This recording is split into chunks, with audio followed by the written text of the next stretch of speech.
કંઈક આવી રીતે ખંભાગણની રિસોર્ટમાં મારું સ્વાગત કર્યું છે.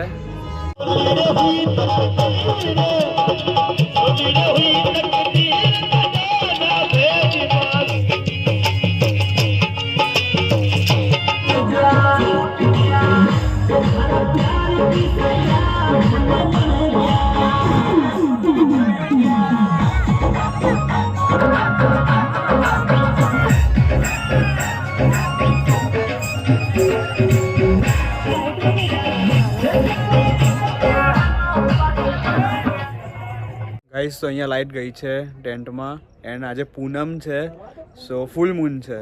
સો તમે જુઓ લાઇટ કેટલી આવે છે મૂનની. જુઓ આ રહ્યો મૂન પાછળ તો કેટલી લાઇટ આવે. જો આ બધા બહાર આવ્યા, લાઇટ ગઈ ને એટલે બહાર આવ્યા બધા. લાઇટ કેમ ગઈ લે? હશે કે કોઈ ઇશ્યુ હશે. સો ફૂલ મૂન છે એટલે તમે તો બી લાઇટ જુઓ. જુઓ ફ્લેશ બંધ કર, ફ્લેશ બંધ કર. જુઓ તમે તો બી લાઇટ જુઓ તો લાઇટ ગઈ છે. હા આવશે આવશે થોડી વારમાં આવી જશે. Hey guys, good morning. So today is 16 December, Monday and morning ના almost 8:30 AM થયા છે. એન્ડ બ્રેકફાસ્ટ કરવા માટે હું અને શ્રુતિ, આર્યન, રુદ્ર અને કહાનનો વેઇટ કરીએ છીએ. અમે બે રેડી થઈ ગયા છે. એ લોકોને અમે જસ્ટ ઉઠાડ્યા. તો હવે એ લોકો ફટોફટ આવે પછી અમે જઈએ બ્રેકફાસ્ટ માટે. અને રાત્રે તો જે કંઈ ઠંડી હતી, 8 ડિગ્રી 6 ડિગ્રી, ગમે તેલું ઓઢીએ કંઈ અસર જ ના કરે એટલી બધી ઠંડી હતી. ઠરી ગયા. સુધી કેવી ઠંડી હતી? એકદમ હા સખત ઠંડી હતી. સો ગાઈઝ અમે બધા છોકરાઓ વર્ટિકાલીને બહાર આંટો મારવા જઈએ છીએ ખાલી 2-5 કિલોમીટર દૂર. સો ગાઈઝ અમે નીકળી ગયા છીએ અને ત્યાં સુધી ચલાવે છે જતા. રિટર્નમાં પછી હું થોડીક ચલાવીશ અને જુઓ પાછળ બધા. હા એ કાલે સી છે. થોડો 2-5 કિલોમીટરનો આંટો ખાલી મારીએ છીએ.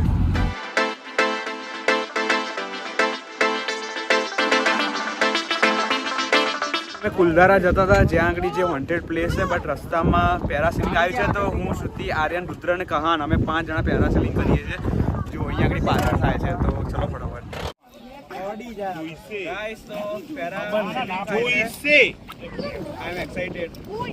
भैया अच्छी तरह बांधना हो, भैया अच्छी तरह बांधना.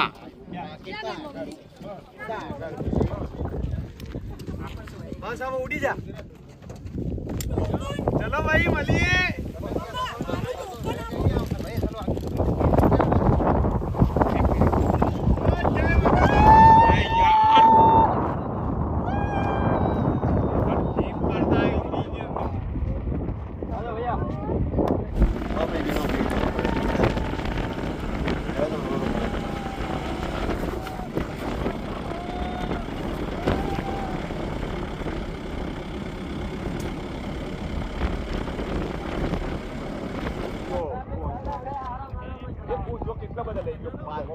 તો ગાઈસ પેરાસેલિંગ થઈ ગયું છે અમારું. જુઓ મજા આવી ગઈ, મસ્ત એક્સપિરિયન્સ.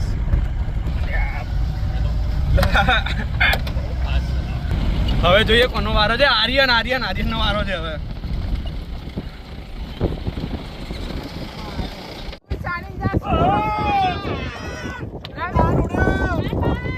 એ ગયો.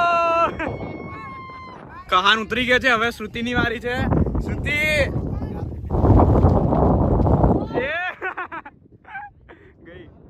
ગાઈસ તો કુલધારા જતા પહેલાં અમારે લંચ કરવાનું હતું તો અહીંયા ભાવપુના રેસ્ટોરન્ટમાં લંચ કર્યું અને લંચ ખરેખર બહુ જ મસ્ત જમવાનું હતું. અમે બધાએ ગુજરાતી મંગાવ્યું હતું. સેવ ટામેટાનું શાક ને પછી બીજું શાક ને બધું ખરેખર બહુ જ મસ્ત હતું. તો અહીંયા ભાવપુરા રેસ્ટોરન્ટમાં તમે અહીંયા આવો તો સેમ ડેઝર્ટની પહેલાં જ આવે છે, તો લોકેશન નાખી દેજો ને અહીંયા તમે ટ્રાય કરજો. ફૂડ બહુ જ મસ્ત છે. હવે જઈએ કુલધારા વિલેજ.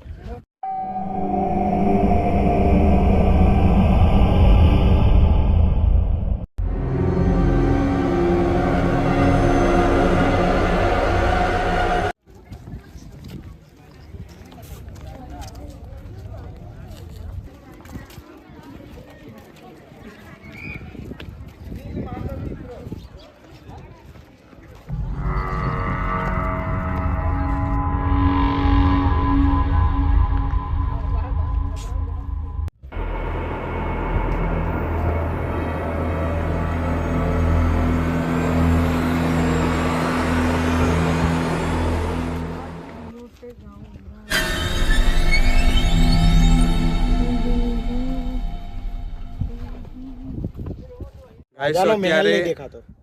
અમે કુલધારા ગામમાં આવ્યા છીએ, જે હોન્ટેડ કહેવાય છે, રાજસ્થાનનું જે ગામ જે રાતોરાત ખાલી થઈ ગયું હતું. અહીંના જે લોકો રહેતા હતા એ બધા ગામ રાતોરાત ખાલી કરીને જતા રહ્યા.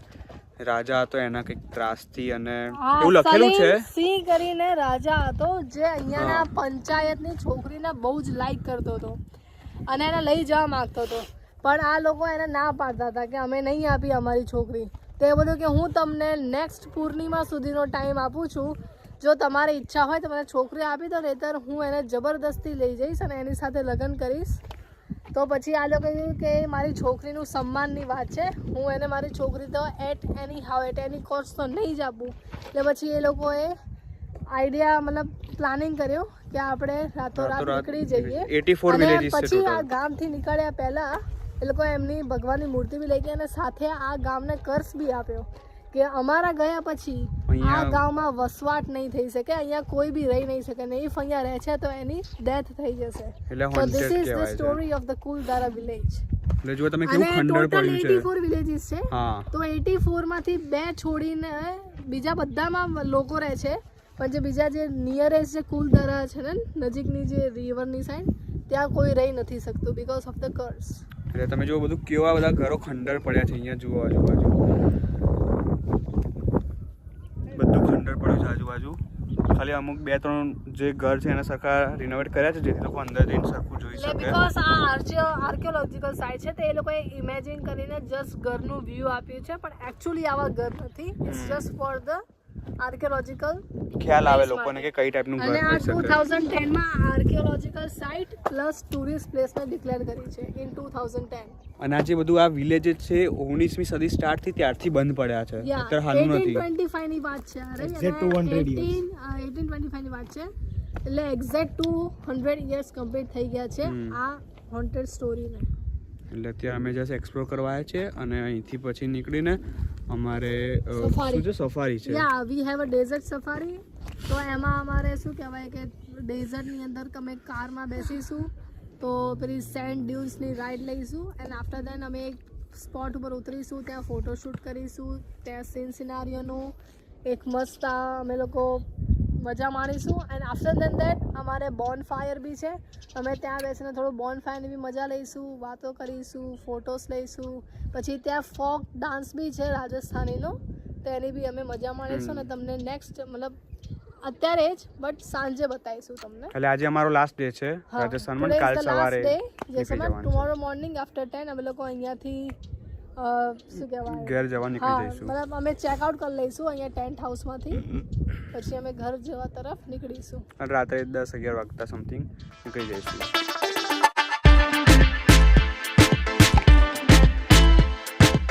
ગાઈસ તો સાંજના 5 વાગ્યા છે ને અમે બધા જઈએ છીએ ડેઝર્ટ સફારીમાં.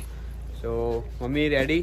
હા બસ જોઈએ. અમે જસ્ટ કુલધારા જઈને આવ્યા. ત્યાં જઈને ખબર પડે કેવી રહે છે અમારી ડેઝર્ટ સફારી. પપ્પા રેડી? રેડી. કેવી મજા આવી આજે?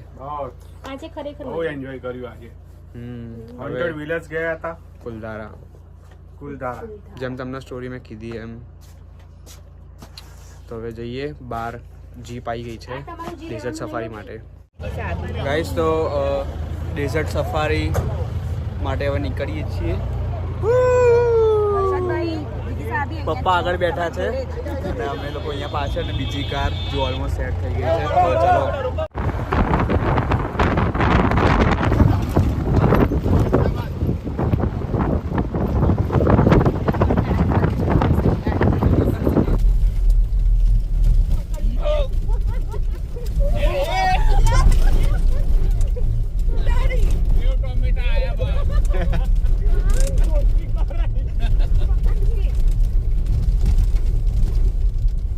આયો ઢાળ આયો લાલા જબરજસ્ત ઢાળ જબરજસ્ત ઢાળ આયો હે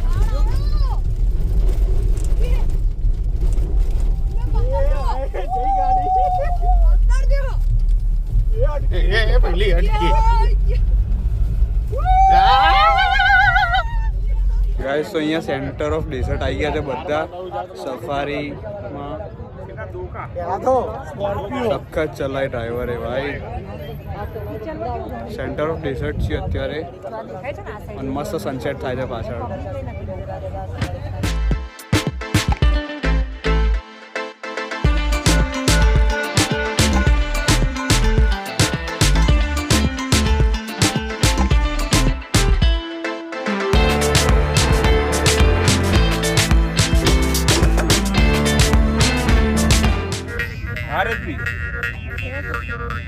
RSB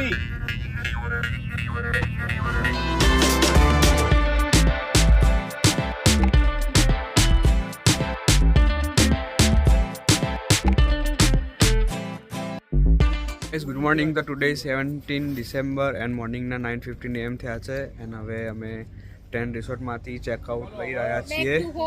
back to home. Yes, હવે અમારી ટ્રીપ અહીંયા બાય જેસલમેર. હવે સીધા અમદાવાદ જોધપુર થઈને જવાનું છે. મતલબ સિટીમાંથી એન્ટ્રી લેવાની છે. ત્યાં ઊભું નથી રહેવાનું. અને રાત્રે મને લાગે છે સવારનું થયા છે, રાત્રે અમારા ઘેર પહોંચતા 12 ઉપર તો થશે. તો હવે બેકાર રેડી બ્રેકફાસ્ટ થઈ ગયો છે. પૌવા અને આલુ પરોઠા હતા. તો નીકળીએ ફટાફટ.